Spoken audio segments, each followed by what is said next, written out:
আসসালামু আলাইকুম সবাইকে। আমরা আজকে বরিশালে আসছিলাম, যেটা আমরা লাস্ট 2 দিন আগেও ঘোষণা দিয়েছিলাম যে আমরা 9 তারিখে বরিশালে আসব।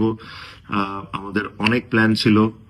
আমরা এই কারণেই পুরো টিম নিয়ে বরিশালে এসেছিলাম, যে আপনাদের সবার সাথে দেখা হবে, আমরা কিছু কথা বলবো, প্রত্যেকটা প্লেয়ার কিছু না কিছু কথা বলবে আর আপনাদের সবার সাথে টাইম স্পেন্ড করবে।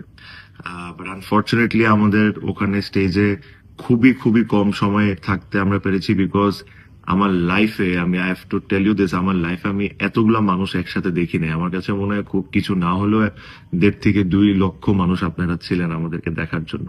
বাট এটা একটা সময় এমন অবস্থা হয়ে গেছিল যে আমাদের সিকিউরিটি টিম এই জিনিসটাকে আর সেফ মনে করছিল না। আপনি যদি লক্ষ্য করে থাকেন, যখন আমরা বাস নিয়ে ঢুকতেছিলাম আমাদের বাসের উপরে পর্যন্ত মানুষ উঠে যাচ্ছিল। তো আমাদের সিকিউরিটি টিম থেকে একদম স্ট্রিক্টলি অ্যাডভাইস করা হয়েছিল যেটা আসলে সেফ না।